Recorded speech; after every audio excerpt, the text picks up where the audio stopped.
Hello, thank you for joining. I'm John Jannarone, Editor-in-Chief of IPO Edge and CorpGov, here with Sarah Morgan, who's a partner in mergers and acquisitions at Vinsons Elkins. We are on the floor here on the sidelines of the ICR Conference in Orlando. Sarah, it's great to see you in person for the first time ever.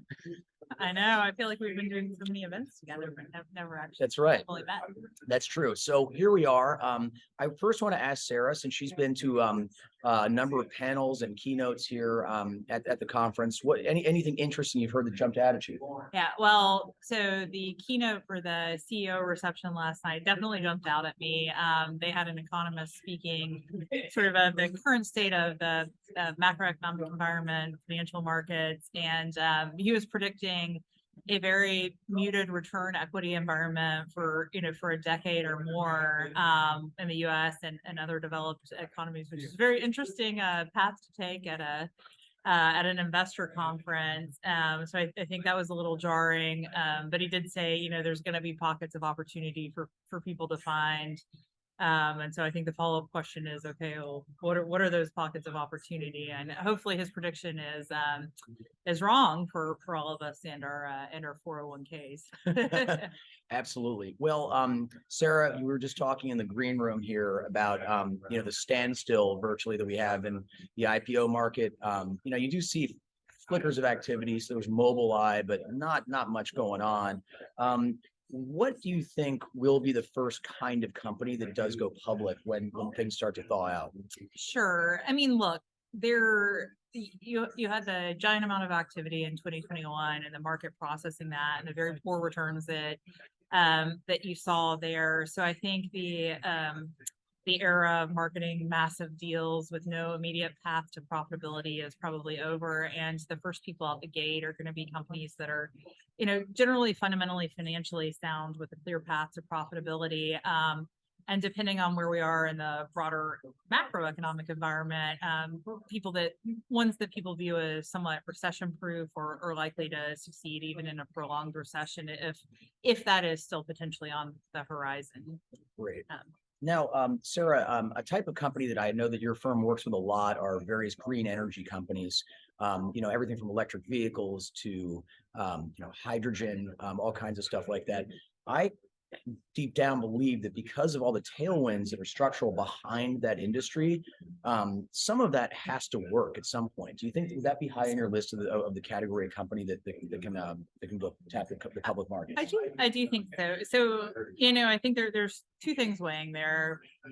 Green, energy transition companies were some of the de-SPAC companies or IPOs that happened where they didn't necessarily have a clear path for profitability. So I think it is still going to take a company where people look at this and say, okay, what is the economics of this sort of near term over the next couple of years? But I do think that last year, as we like to call it, Christmas in July, we did have a fundamental boost with the IRA that just made the tax incentives made certain of these technologies a lot more economic, and then provided greater certainty around financing, right? The financing structures that were available. So I think that in a sector that otherwise saw some headwinds last year, that provided a boost and will continue to do so. And then I think there's just broader structural and governmental tailwinds behind it, behind that impetus to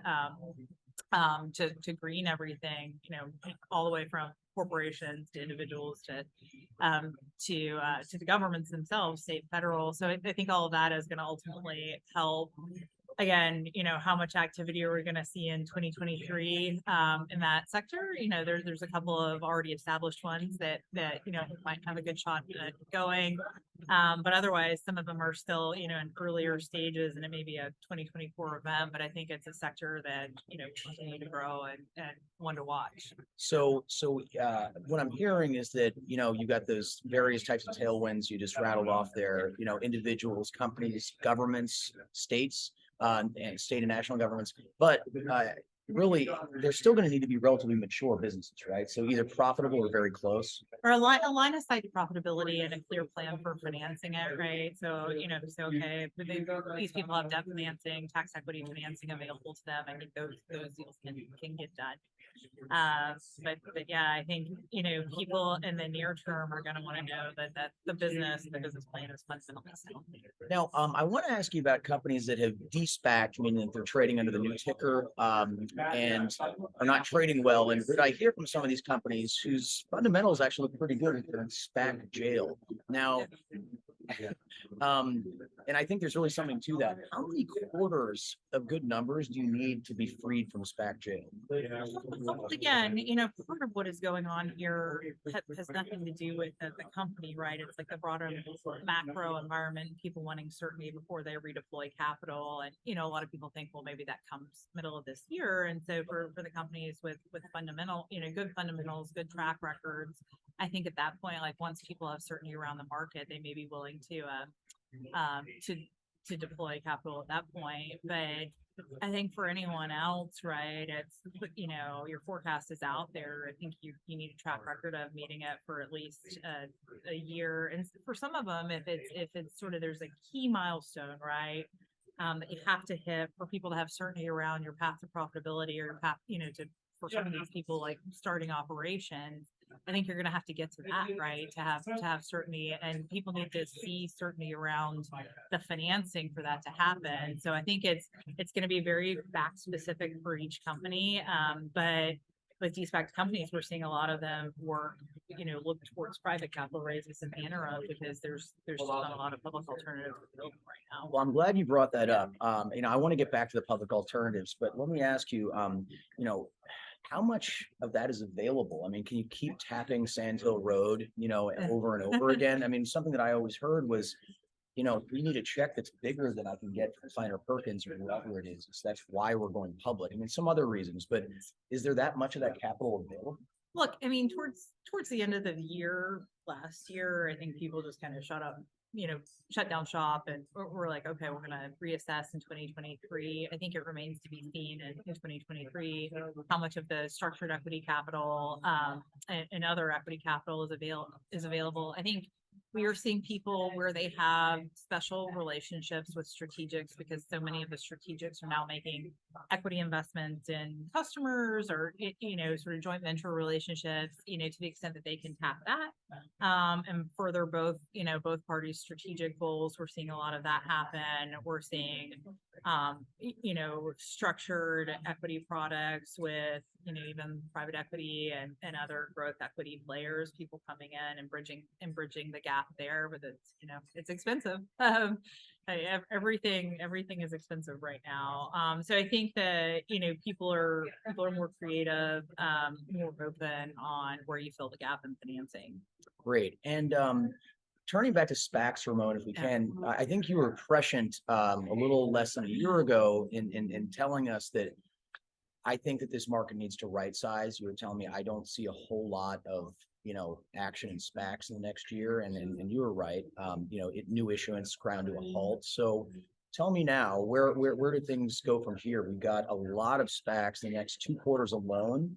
They're going to hit their liquidation deadlines, right? So if those go away and they liquidate, could that clean things up and set the stage for SPAC 2.0 that's more sensible, where you're not betting on flying taxis, you're betting on businesses that, as you say, have a clear line of sight to profits? Look, I think we have another year for the pig to move through the python, as they say. A lot of the, like, for the supply demand curve on SPACs to right size itself, we have a lot of SPACs that'll likely liquidate first quarter, because that was the largest sort of bulge of SPACs going public was in the first quarter of 2020. That will help keep other SPACs rolling off through the end of the year. And then because of the dearth of issuance last year, then it's going to be a really discrete, tiny market again, where you could see, another volume of IPOs going, particularly because by the end of this year, we expect to have certainty on whatever the SEC rules are going to be, so people know what they're getting into with respect to both a SPAC IPO process and then a de-SPAC process, what's involved, what's required. So we think, the product will continue. We don't think we'll ever see a return to the frenzy of late 2020 and 2021. But we think it has its place in the capital stack, and we think we're working on a number of deals right now. I think for the right sponsors, the right fit, the right compromises being made on sponsor economics and being constructive about how to bring capital to the companies. There will be deals that get done this year. I just, again, think it's going to be a very, very small volume. And then I think given that the IRS clarified that you could liquidate without hitting, having an excise tax hit, I think a lot of people will take that option because they have no other choice. Right. And just before you jumped on here in the green room, we were talking about Jerome Powell, of course, and interest rates. Yeah. How much does that play into the capital markets thawing out? Is it extremely important that we know that we've reached, a terminal peak in interest rates? I was telling John before this that he was asking me when the IPO market reopens, and I said last year on Powell. I do think that look, like that all plays into volatility in the markets overall and the broader expectations of what's going to happen. With respect to recession, is it a short recession? Is it a long recession? Do we have some kind of soft landing? And until people have greater certainty around that and the volatility, particularly in equity markets, settles down, I think that people are going to be unwilling to put themselves out there and invest large sums in these offerings. So I do think, and there's some people who are having predictions that will know, terminal rates another 75 basis points, and we'll have, certainty around that in the first half of this year. And I think there's going to be a deluge in the back half of this year. And people, companies that are seeking to access the public market know that, it's important to be the first person out the gate. And so we have a lot of people that are preparing for that, even without knowing, with certainty that they could launch in the second quarter or back half of this year. So it's, I can't say with certainty now, but I do think that where the Fed goes with rates is going to play an important role. Makes sense. Just one last question for you, Sarah, since you have a special window into what your clients are thinking who are preparing for a possible debut. Can you tell us anything about them without, of course, naming them individually? Do you see some green energy in there like we talked about? What else are you seeing in there? So I think we see it. So energy was one of the sectors. Traditional energy actually was one of the sectors that actually outperformed last year, and there's some good, ironically good tailwinds for that for the next few years too. So we see traditional energy OFS companies thinking about coming to market, as we discussed, companies that are in the energy transition sector. And then, broadly, there's a number of sort of scaled companies and other sectors that are looking at the market. And again, it's all companies that are a little bit more mature, a little bit more, more sound fundamentals than some of the companies that we've seen in prior iterations of an IPO boom market. And I think those are the people that are going to be first today. All right. Well, there you have it, Sarah. It was great to see you in person for the first time. Having seen you so many times virtually, it was great to meet and to have you on our little program here. So thanks for being here. No problem. All right. Thank you.